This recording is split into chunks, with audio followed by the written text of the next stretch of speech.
Olá amigos, tudo bem? Eu espero que vocês estejam gostando desses vários vídeos que eu estou fazendo aqui no Oriente Médio para conversar com você um pouco a respeito da Bíblia, das evidências arqueológicas e da aplicação espiritual que nós podemos fazer em cada desses sítios.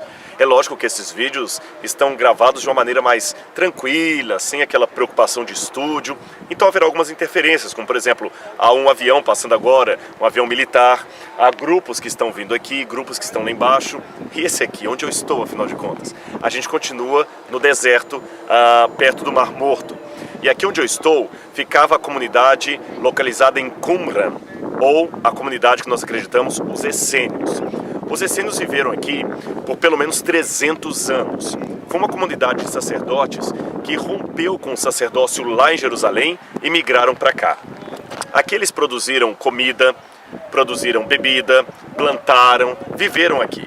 A maioria deles eram de famílias sacerdotais. Flávio Joséfo nos dá muitas informações sobre essa comunidade. Eles, por exemplo, criaram vários meninos de famílias que estavam em Jerusalém e viviam aqui, no deserto, neste exato lugar onde eu estou. E o que me chama a atenção também é que, segundo a história nos conta, os essênios que aqui ficavam estavam aguardando a vinda do Messias. Por isso vieram para o deserto, para um lugar calmo, silencioso o bastante. Se você vir comigo aqui um pouquinho, você vai ver que logo atrás ali nós temos o Mar Morto. Lá na frente são as colinas que já fazem parte da Jordânia. A Jordânia está lá, o Mar Morto e desta margem para cá, Israel. E aqui neste platô viviam os essênios, esse grupo de judeus. Vamos pegar agora um paralelo bíblico. A Bíblia diz que João Batista era filho de Isabel e de Zacarias, correto? Segundo a própria Bíblia, Zacarias era da família sacerdotal. E ainda, segundo o Evangelho, João Batista foi criado nos desertos. Isto, nos desertos. No deserto crescia o menino.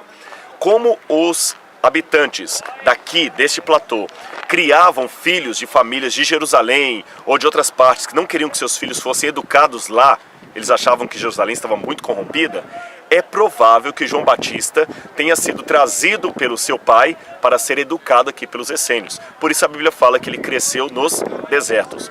Outra evidência que João Batista passou por esse lugar é que a pregação dele está muito aproximada, muito afinada à teologia e à pregação dos essênios. Por exemplo, se você vivesse aqui naqueles tempos e perguntasse a um dos essênios que estavam aqui, o que você é, o que é a sua comunidade?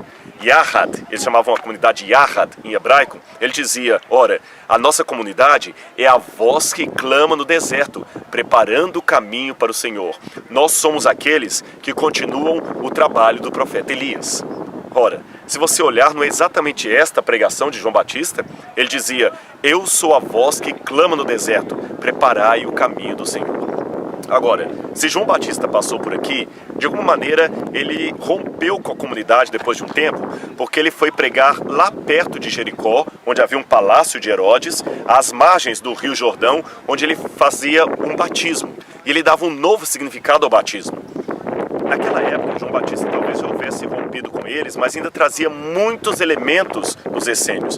E o batismo era um deles. O judaísmo daquela época praticava muitos banhos, mergulhos de purificação. Aqui nós temos vários tanques destes que foram encontrados pelos arqueólogos. E João Batista então ensinava este mergulho, mas num novo sentido, um novo significado. O batismo não de purificação, mas de arrependimento. Outra coisa importante sobre Qumran aqui também foram os manuscritos que eles deixaram.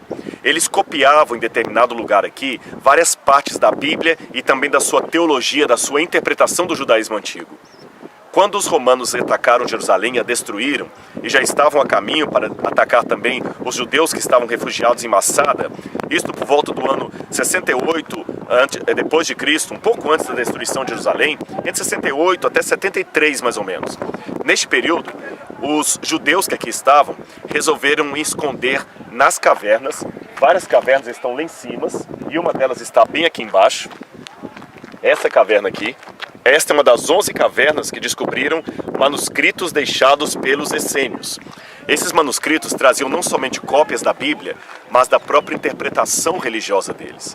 Estes manuscritos ficaram mais de 2000 anos escondidos na terra, sem que ninguém soubesse sequer da existência deles. Até que em 1948, um garotinho chamado Muhammad El-Dib jogava pedras dentro dessas grutas para ver se umas cabras que haviam se extraviado estariam ali. E quando ele jogou as pedras, ele encontrou algo muito maravilhoso. Ele encontrou acidentalmente vasos dessa altura repletos de manuscritos do tempo dos essênios. E ali havia cópias da Bíblia datadas de até 200 anos antes de Cristo. Isto era simplesmente maravilhoso. Esses manuscritos bíblicos foram então comparados a outras cópias da Bíblia que tínhamos mais distantes, cerca de 1000 anos mais tarde, e a comparação mostrou, em primeiro lugar, que o texto bíblico foi preservado. Porque nós não temos um original da Bíblia. E muitos críticos julgavam que a Bíblia foi alterada durante o tempo. Mas o achado daqui, dos manuscritos do Mar Morto, provou que a Bíblia foi copiada e preservada de maneira fiel. Aqui nesta caverna que está bem abaixo de mim, a caverna número 4, foi encontrado o rolo contendo a cópia do profeta Isaías. E esta cópia de Isaías confirmou que aquela outra cópia de Isaías que tínhamos do século X depois de Cristo, a cópia mais antiga, estava muito fidedigna ao seu original. Isso é maravilhoso. A palavra de Deus foi preservada. A segunda coisa que os manuscritos do Mar Morto nos ajudaram a compreender era como seria o judaísmo do tempo de Jesus. E a terceira coisa nos ajudou a ver muitas das raízes do cristianismo moderno. Eu quero dar um exemplo para você.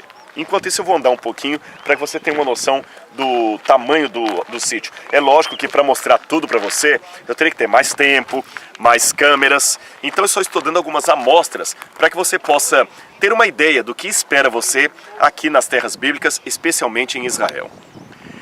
Jesus uma vez falou as bem-aventuranças. Você pode lê-las em Mateus capítulo 5. Ele disse: bem-aventurados os humildes de espírito, porque deles é o reino de Deus. O problema é que quando Jesus falou as bem-aventuranças, ele as disse em língua aramaica, mas os evangelhos foram copiados em grego. Nós não temos o original aramaico que Jesus falou. Qual seria o jogo de palavras de Jesus? Eles encontraram aqui em Qumran, eu quero pegar no meu celular aqui a fonte exata do que eu estou dizendo para vocês, na primeira caverna, na Gruta 1, que eles deram o nome de documento 14:7, eles encontraram um salmo de ação de graças muito bonito. Esse salmo estava escrito num hebraico muito antigo, o hebraico falado no tempo de Jesus.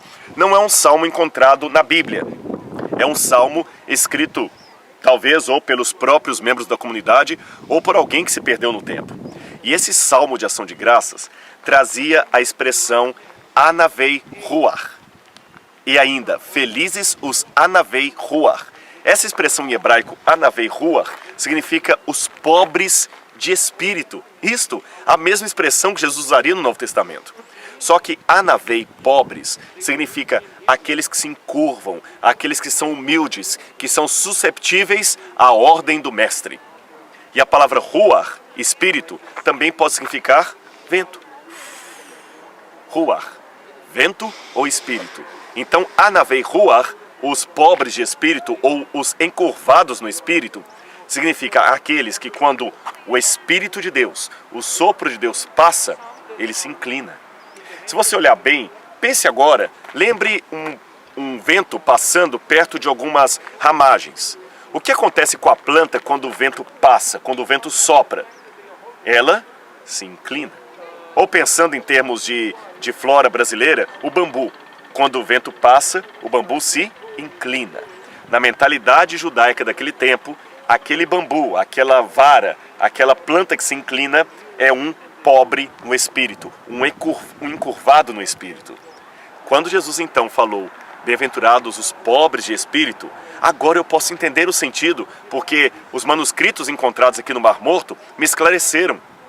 Bem-aventurados os pobres de espírito significa bem-aventurados os encurvados diante do Espírito de Deus. Aquele que quando Deus manda, ele obedece. Quando Deus sopra, ele se encurva na direção que o Senhor ordena. Que lindo, não é mesmo? Você estaria disposto a ser hoje um pobre de espírito? Um encurvado diante do Espírito do Senhor? Pense nisto. Aliás, tome uma decisão a esse respeito. Eu peço a Deus aqui em Qumran, onde esse salmo foi copiado, para que ele me torne um pobre do espírito. Pobre do espírito não é necessariamente que não tem dinheiro, mas aquele que, independente da quantidade de suas posses, aceita ser submisso ao Espírito, ao sopro, ao Ruach Adonai, ao grande Espírito do nosso Deus. Isto sim é ser batizado no Espírito. Isto sim significa ter o pleno poder de Deus para realizar a grande tarefa de pregar o Evangelho a todo mundo, a todas as nações, para que então o nosso Salvador possa vir em poder e grande glória. Um grande abraço.